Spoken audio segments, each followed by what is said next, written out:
Hello everyone, welcome to Priyanshi study circle. मु आज ये वीडियो रे प्रथम विश्वयुद्ध कारण फलाफल विषय किसी एमसीक्यू नहीं आसी। चलतु ताहाको आलोचना करिबा। प्रश्न 1, केउं देश जर्मन रो प्राच्य नीति को विरोध करुथिला? केउं देश ना? उत्तर है ऑप्शन ए रूसिया। प्रश्न 2, केबे फ्रांस मर्कोरे आधिपत्य विस्तार लगे आग्रह प्रकाश करिथिला? केबे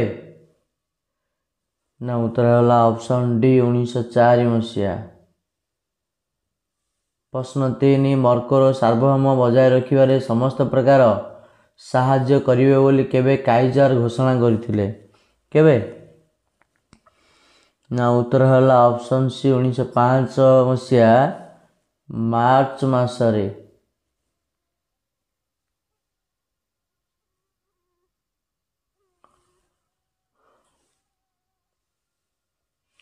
प्रश्न 4, आलजेर्स सम्मेलन केबे अनुष्ठित होइतिला? आलजेर्स सम्मेलन केबे अनुष्ठित होइतिला? ना? उत्तर है ऑप्शन सी 1906 मसीहा जनवरी मासरे।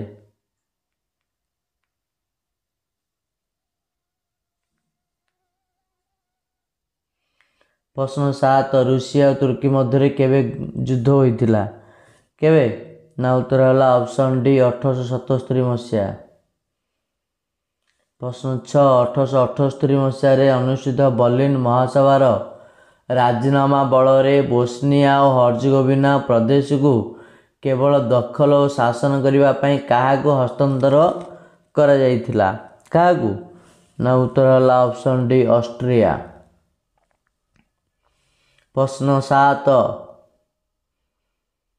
बोस्निया हर्जेगोविना अंचल द्वय केउं देशर सार्वभौम अधीन रहिबे बोली बर्लिन महासभा निष्पत्ति होइथिला? केउं देश ना? उत्तर है ऑप्शन ए तुर्की। प्रश्न 8, ऑस्ट्रिया सहित बोस्निया हर्जेगोविनार मिश्रण विषय रे ऑस्ट्रिया सम्राट फ्रांसिस जोसेफ केबे घोषणा करथिले?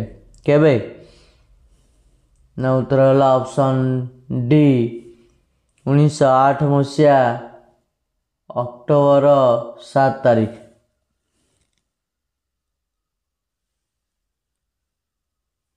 प्रश्न 9, ऑस्ट्रिया सहित बोस्निया हर्जेगोविना मिश्रण को किए प्रथम विरोध करथिला? के ना? उत्तर है ऑप्शन सी सर्बिया। प्रश्न 10, ऑस्ट्रिया सहित बोस्निया हर्जेगोविना मिश्रण को केउं देश समर्थन करथिला? केउं देश समर्थन करथिला? ना? उत्तर है ऑप्शन सी जर्मनी। प्रश्न 11, केउं देश को धमक देवा उद्देश्य जर्मन काइजर मर्कोर आगादीर बंदर को पांथर नामक एक युद्ध जहाज पठाइथिले? केउंडी केउं देश पठाइथिला? केउं देश को धमक देवा उद्देश्य जर्मन काइजर मर्कोर आगादीर बंदर को पांथर नामक युद्ध जहाज पठाइथिले? केउं देश को धमक देवा उद्देश्य ना? उत्तर है ऑप्शन ए फ्रांस। प्रश्न 12, 1899 और 1907 मसीह केउंठारे अनुष्ठित होइथिबा सम्मेलन गुड़िकर युद्ध निवारण पर आईन प्रणयन करा जाइथिला? केउंठारे ना? उत्तर है ऑप्शन ए हेग।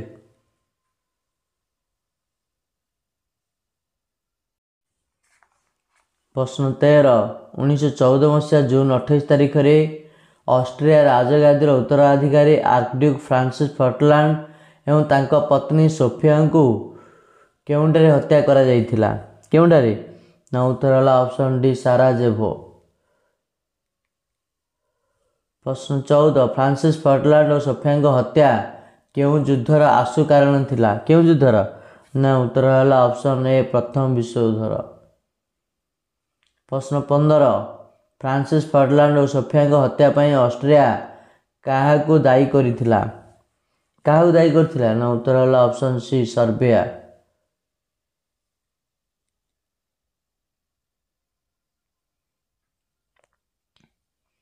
प्रश्न 16, सर्बिया विरोध में ऑस्ट्रिया को कहार निःशर्त समर्थन ऑस्ट्रिया मनोबल को दृढ़ करथिला? कहार ना? उत्तर है ऑप्शन सी जर्मनी।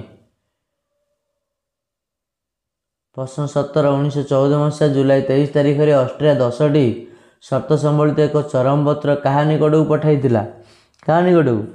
ନା ଉତ୍ତର ହେଲା ଅପସନ୍ ଡି ସର୍ଭେୟାର ନିକଟକୁ ଏବଂ ସେହି ସର୍ତ୍ତଟିକୁ 48 ଘଣ୍ଟା ଭିତରେ ପୂରଣ କରିବା ପାଇଁ କହିଥିଲା।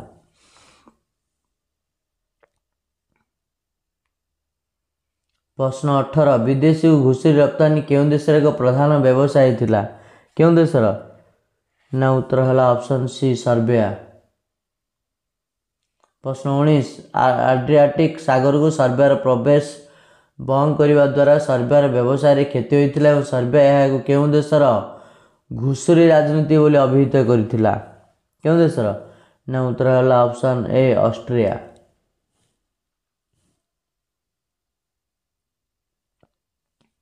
ପ୍ରଶ୍ନ 20 ଅଷ୍ଟ୍ରିଆକୁ ଆତଙ୍କିତ କରିବା ପାଇଁ କେଉଁ ଦେଶ ବ୍ଲାକ୍ ହ୍ୟାଣ୍ଡ ଗୁପ୍ତ ସଂଗଠନ ସ୍ଥାପନ କରିଥିଲା? କେଉଁ ଦେଶ? ନା ଉତ୍ତର ହେଲା ଅପସନ୍ ଏ ସର୍ବିଆ। ପ୍ରଶ୍ନ 21 ଅଷ୍ଟ୍ରିଆର ଯୁବରାଜ ଓ ରାଣୀଙ୍କୁ ହତ୍ୟା କରିଥିବା ବୋସ୍ନୀୟ ଯୁବକ ଗାବ୍ରିଏଲ ପ୍ରିନ୍ସେସ୍ କେଉଁ ସଂଗଠନର ସଭ୍ୟ ଥିଲା? କେଉଁ ସଂଗଠନର? ନା ଉତ୍ତର ହେଲା ଅପସନ୍ ବି ବ୍ଲାକ୍ ହ୍ୟାଣ୍ଡ। ପ୍ରଶ୍ନ 22 1914 ଅଗଷ୍ଟ 1 ତାରିଖରେ କିଏ ରୁଷିଆ ବିରୋଧରେ ଯୁଦ୍ଧ ଘୋଷଣା କରିଥିଲା? କିଏ? ନା ଉତ୍ତର ହେଲା ଅପସନ୍ ଏ ଜର୍ମାନୀ। ପ୍ରଶ୍ନ 23 1914 ଅଗଷ୍ଟ 3 ତାରିଖରେ ଜର୍ମାନୀ କାହା ବିରୋଧରେ ଯୁଦ୍ଧ ଘୋଷଣା କରିଥିଲା? କାହା ବିରୋଧରେ? ନା ଉତ୍ତର ହେଲା ଅପସନ୍ ଏ ଫ୍ରାନ୍ସ। ପ୍ରଶ୍ନ 24 1914 ଅଗଷ୍ଟ 4 ତାରିଖରେ ମଧ୍ୟରାତ୍ରିରେ କିଏ ଜର୍ମାନୀ ବିରୋଧରେ ଯୁଦ୍ଧ ଘୋଷଣା କରିଥିଲା? କିଏ? ନା ଉତ୍ତର ହେଲା ଅପସନ୍ ବି ଇଂଲଣ୍ଡ।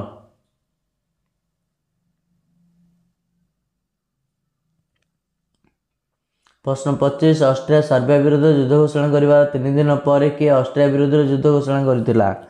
କିଏ କରିଥିଲା? ନା ଉତ୍ତର ହେଲା ଅପସନ୍ ଏ ରୁଷିଆ। ପ୍ରଶ୍ନ 26 କେଉଁ ଯୁଦ୍ଧରେ ପରସ୍ପର ସମ୍ମୁଖୀନ ହୋଇଥିବା ଦୁଇ ଗୋଷ୍ଠୀ ମିତ୍ରଶକ୍ତି ଓ କେନ୍ଦ୍ରଶକ୍ତି ଭାବରେ ପରିଚିତ ଥିଲେ? କେଉଁଠି? ନା ଉତ୍ତର ହେଲା ଅପସନ୍ ଏ ପ୍ରଥମ ବିଶ୍ୱଯୁଦ୍ଧ। ପ୍ରଶ୍ନ 27 1915 ମସିହା ମେ ମାସରେ କେଉଁ ଦେଶ ମିତ୍ରଶକ୍ତି ସପକ୍ଷରେ ଯୁଦ୍ଧରେ ଯୋଗ ଦେଇଥିଲା? କେଉଁ ଦେଶ ଯୋଗ ଦେଇଥିଲା? ନା ଉତ୍ତର ହେଲା ଅପସନ୍ ଏ ଇଟାଲୀ। ପ୍ରଶ୍ନ 28 କେବେ କାଇଜର ଦ୍ୱିତୀୟ ୱିଲିୟମ୍ ସ୍ୱେଚ୍ଛାକୃତ ଭାବେ ରାଜଗାଦି ତ୍ୟାଗ କରି ହଲାଣ୍ଡକୁ ପଳାୟନ କରିଥିଲେ? କେବେ? ନା ଉତ୍ତର ହେଲା ଅପସନ୍ ସି 1918 ମସିହା ନଭେମ୍ବର 9 ତାରିଖ। ପ୍ରଶ୍ନ 29 1918 ମସିହା ନଭେମ୍ବର 11 ତାରିଖରେ କାହାକୁ ଯୁଦ୍ଧ ବିରତି ସନ୍ଧିରେ ସ୍ୱାକ୍ଷର କରିବାକୁ ପଡ଼ିଥିଲା? କାହାକୁ? ନା ଉତ୍ତର ହେଲା ଅପସନ୍ ଏ ଜର୍ମାନୀ। ପ୍ରଶ୍ନ 30 ନିକଟ ପ୍ରାଚ୍ୟ କହିଲେ କେଉଁ ଅଞ୍ଚଳକୁ ବୁଝାଏ? କେଉଁ ଅଞ୍ଚଳ ନିକଟ ପ୍ରାଚ୍ୟ? ନା ଉତ୍ତର ହେଲା ଅପସନ୍ ଡି ବଲକାନ। ପ୍ରଶ୍ନ 31 ଭୂମଧ୍ୟ ସାଗର ଓ ଭାରତ ମହାସାଗରର ମଧ୍ୟବର୍ତ୍ତୀ ଅଞ୍ଚଳ କେଉଁ ନାମରେ ପରିଚିତ? କେଉଁ ନାମରେ ପରିଚିତ?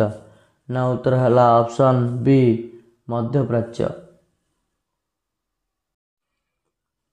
ପ୍ରଶ୍ନ 32 ପ୍ରଥମ ବିଶ୍ୱଯୁଦ୍ଧରେ କେତୋଟି ରାଷ୍ଟ୍ର ଯୋଗ ଦେଇଥିଲେ? କେତୋଟି? ନା ଉତ୍ତର ହେଲା ଅପସନ୍ ସି 36ଟି। ପ୍ରଶ୍ନ 33 କେଉଁ ଯୁଦ୍ଧ ପାଇଁ ଜର୍ମାନୀରେ ହୋହେନଜୋଲେନ୍ ରାଜବଂଶର ପତନ ଘଟିଥିଲା? କେଉଁ ଯୁଦ୍ଧ ପାଇଁ? ନା ଉତ୍ତର ହେଲା ଅପସନ୍ ସି ପ୍ରଥମ ବିଶ୍ୱଯୁଦ୍ଧ।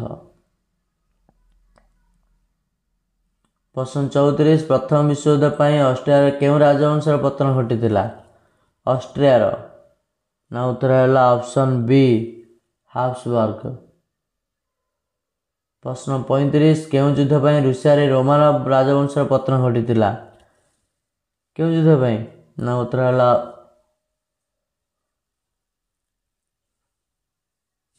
ଅପସନ୍ ଡି ପ୍ରଥମ ବିଶ୍ୱଯୁଦ୍ଧ। ପ୍ରଶ୍ନ 36 କେବେ ତୁର୍କୀର ସୁଲତାନ ଆତ୍ମସମର୍ପଣ କରିଥିଲେ? କେବେ?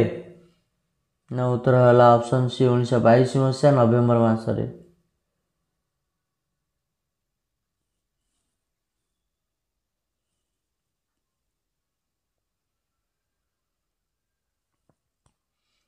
ପ୍ରଶ୍ନ 37 ପ୍ରଥମ ବିଶ୍ୱଯୁଦ୍ଧ ପାଇଁ ତୁର୍କୀର କେଉଁ ରାଜବଂଶର ପତନ ଘଟିଥିଲା? କେଉଁ ରାଜବଂଶ?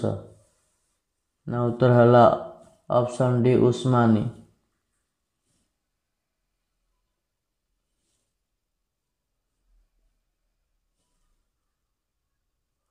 ପ୍ରଶ୍ନ 38 କେବେ ତୁର୍କୀରେ ଖଲିଫା ପଦର ଉଚ୍ଛେଦ ଘଟିଥିଲା? କେବେ? ନା ଉତ୍ତର ହେଲା 1923 ମସିହା ଅକ୍ଟୋବର ମାସରେ, ଅପସନ୍ ଡି। ପ୍ରଶ୍ନ 39 ଜର୍ମାନର ହୋଏନଜୋଲେନ୍ ବଂଶର ଶେଷ ଶାସକ କିଏ ଥିଲେ? ଶେଷ ଶାସକ କିଏ ଥିଲେ? ନା ଉତ୍ତର ହେଲା କାଇଜର ଦ୍ୱିତୀୟ ୱିଲିୟମ। ପ୍ରଶ୍ନ 40 ଅଷ୍ଟ୍ରିଆରେ ହାବସବର୍ଗ ବଂଶର ଶେଷ ଶାସକ କିଏ ଥିଲେ? ଶେଷ ଶାସକ କିଏ ଥିଲେ? ନା ଉତ୍ତର ହେଲା ଫ୍ରାନ୍ସିସ୍ ଯୋସେଫ। ପ୍ରଶ୍ନ 41 ରୁଷିଆରେ ରୋମାନବ ବଂଶର ଶେଷ ଶାସକ କିଏ ଥିଲେ? କିଏ ଥିଲେ? ନା ଉତ୍ତର ହେଲା ଜାର୍ ଦ୍ୱିତୀୟ ନିକୋଲାସ। ପ୍ରଶ୍ନ 42 ଷଷ୍ଠ ମହମ୍ମଦ ୱାହିଦୁଲ ଦିନ କେଉଁ ଦେଶର ଶେଷ ସୁଲତାନ ଥିଲେ? କେଉଁ ଦେଶର? ନା ଉତ୍ତର ହେଲା ଅପସନ୍ ବି ତୁର୍କୀ। ପ୍ରଶ୍ନ 43 ତୁର୍କୀର ଶେଷ ଖଲିଫା କିଏ ଥିଲେ? କିଏ? ନା ଉତ୍ତର ହେଲା ଅପସନ୍ ଏ ଅବଦ ଅଲ ମଜିଦ୍।